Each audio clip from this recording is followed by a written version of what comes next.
Namo Bhagavate Vasudevaya. Om Namo Bhagavate Vasudevaya. Narayanam Namaskritya Naram Chaiva Narottamam Devim Saraswatim Vyasam Tato Jayam Udhirayet.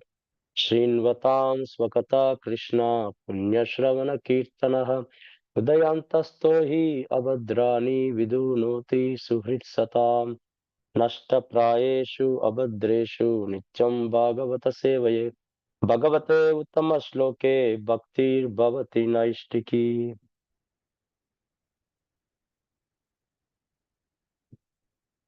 So today we are reading from Srimad Bhagavatam, Canto 4, Chapter 9, verses 24 and 25.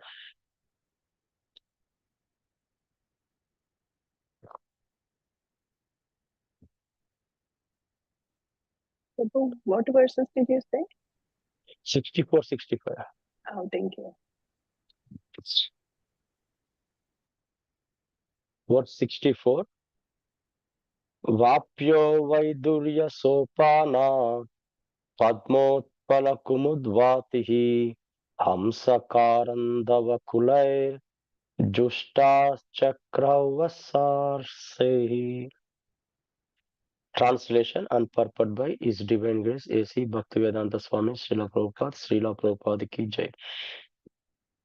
There were emerald staircases which led to lakes full of variously colored lotus flowers and lilies and swans, karandavas, chakravakas, cranes, and similar other valuable birds were visible in those lakes. Purport. It appears that not only was the palace surrounded by compounds and gardens with varieties of trees, but there were small man-made lakes also, where the water was full of many colored lotus flowers and lilies, and to get down to the lakes, there were staircases made of valuable jewels such as emeralds. By the beautifully positioned garden houses, there were many luxuriant birds such as swans, chakravakas, karandavas, and cranes. These birds generally do not live in the filthy places like crows do. The atmosphere of the city was very healthy and beautiful. It can simply be imagined from its description. Verse 65. Uttanapado rajarshihi prabhavam tanayasya tam shrutva društva bhuta mam prapede vishmayam param.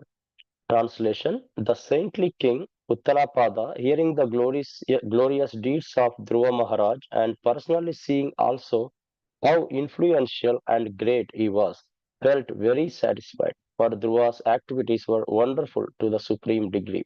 Purport. When Dhruva Maharaja was in the forest executing his austerities, his father Uttarapada heard everything about his very wonderful activities. Although Dhruva Maharaja was the son of a king and was only 5 years old, he went to the forest and executed devotional service under strict austerity. Therefore, his acts were all wonderful. When he came back home, naturally, because of his spiritual qualification, he became very popular amongst the citizens.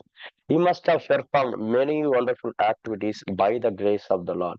No one is more satisfied than the father of a person who have performed many wonderful activities by the grace of the Lord. I think, yeah, no one is more satisfied than a father of a person who is credited with glorious activities. Maharaja Uttanapada was not an ordinary king, he was a Rajarshi, a saintly king. Formerly, this earth was ruled by one saintly king only. Kings were trying to become saintly, therefore, he had no other concern than the welfare of the citizens. These saintly kings were properly trained, as mentioned in Bhagavad Gita also. The science of God or the yoga system of devotional service known as Bhagavad Gita was spoken to the saintly king of the sun planet, and gradually it descended through the Kshatriya kings who are generated from the sun and moon. If the head of the government is saintly, Certainly, the citizens become saintly, and they were very happy because both their spiritual and physical needs and hankerings are satisfied.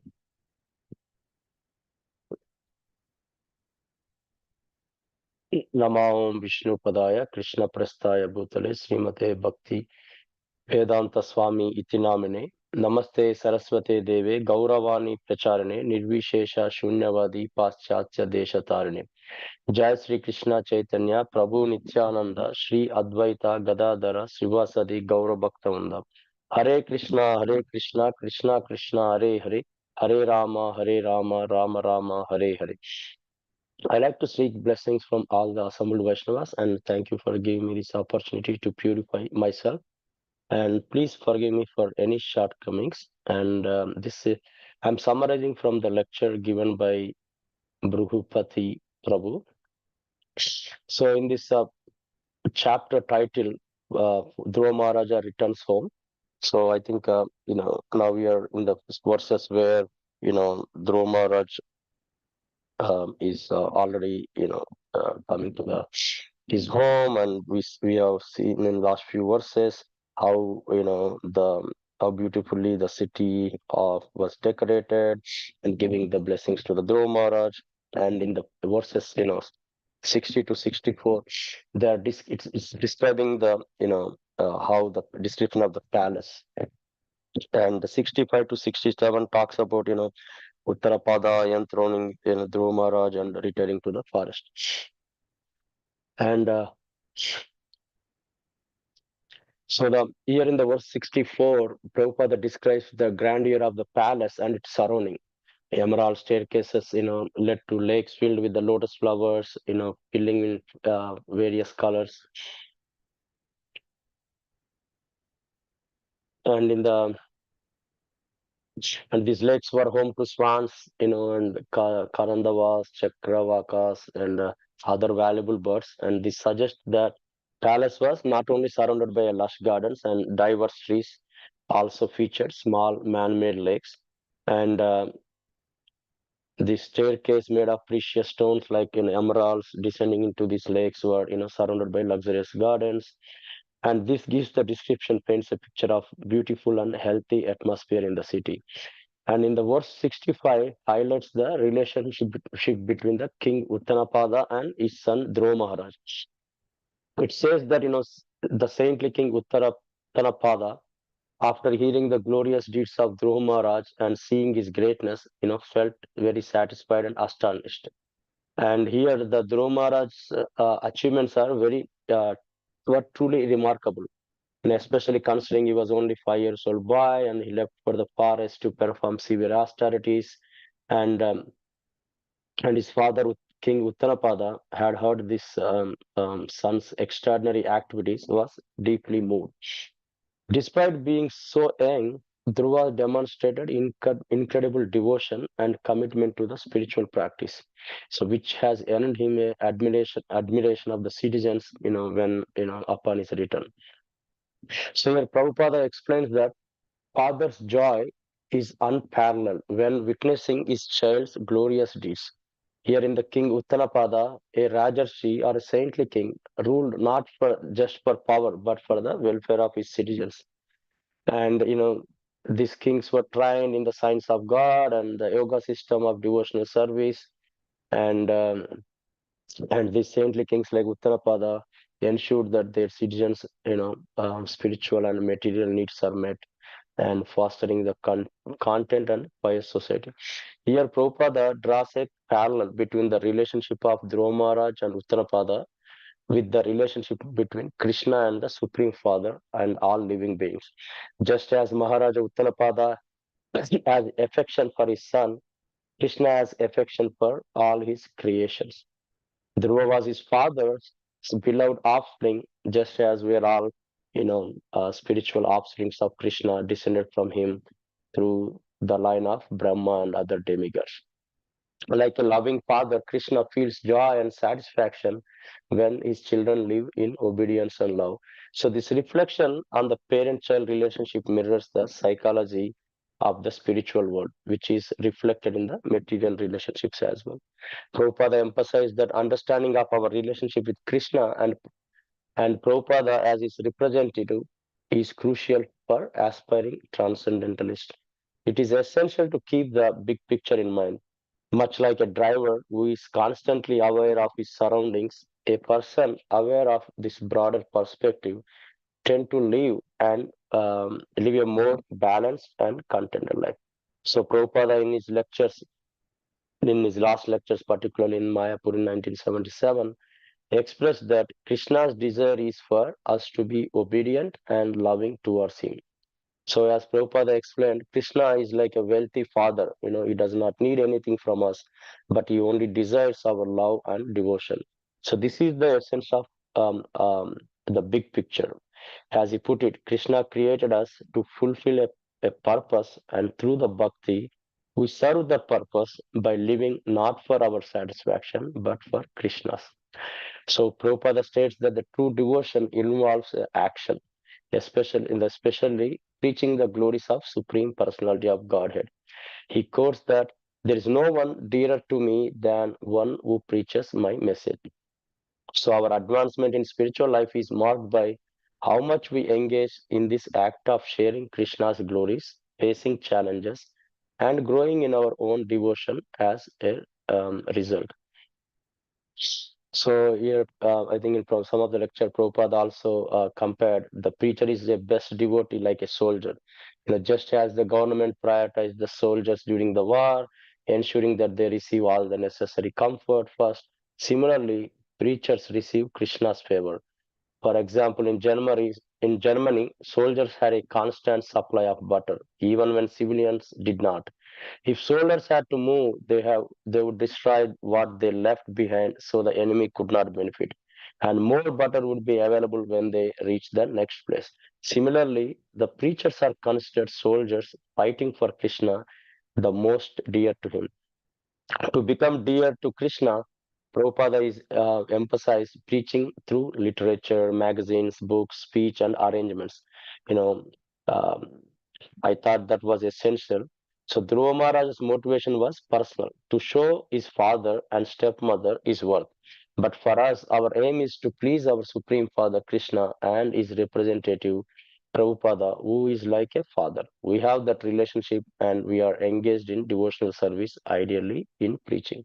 So Prabhupada's idea of preaching was broad, involving literature, speech and prasadam distribution, harinam, public festivals, and more. All these are part of preaching.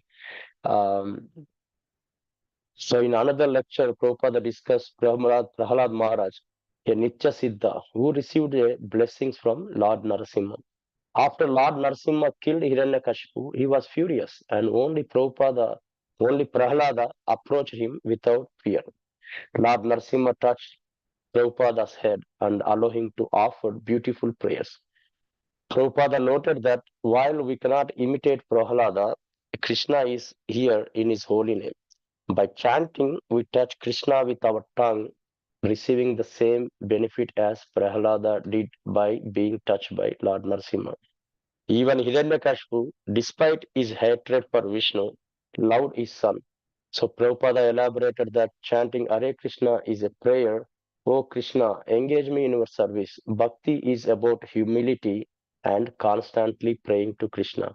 We are just like a particle of dust at his lotus feet, and by thinking ourselves this way, we can live peacefully. So when reading Prabhupada lectures, which we can find on um, Vanipedia, and is very enlightening. In one of the final lectures, he spoke about Dhruva Maharaja and his relationship with his father. We are all Krishna's spiritual offspring. Pleasing Krishna and his representative is the purpose of this life, and our actions now determine our future. Preaching is a way to protect our lives by offering Krishna consciousness to others, and preaching is simultaneously the best for ourselves and others. It is beneficial whether we feel compassionate or not. You don't sacrifice self interest by helping others. It is like having your cake and eating it too. a unique opportunity in Krishna consciousness to do the best for yourself and others simultaneously. Preaching is auspicious and fulfills multiple purposes, pleasing the spiritual master, the devotee, and Krishna. So, as we always say, we have to serve Hari, Guru, and Vaishnava. So, so in summary, the verse 64 completes the description of the palace of Uttanapada, and especially the verse 64 describes the grandeur of palace and its surroundings. And we also have the same thing in the current society, but not everywhere. But it's only a perverted imitation. But it's and like next few verses starting from 65 to a couple of more verses, talks about Uttanapada enthroning Dhruva Maharaj and leaving to the forest. And especially, verse 65 highlights the relationship between King Uttanapada and his son Dhruva Maharaj. Um, and also here, Prabhupada explained that, Krishna is like our wealthy father, does not need anything from us, but deserves our love and devotion. And our big picture is, essence is Krishna created us to fulfill the purpose through bhakti and serve the purpose by living not for our satisfaction but for Krishna's. And our spiritual advancement is marked by how much we engage in this act of sharing Krishna's glories, facing challenges, growing in our own devotion as a result. So with that, I know I can conclude, and please forgive me for any shortcomings. Vancha kalpa tarubhyasya krupa sindhubhya eva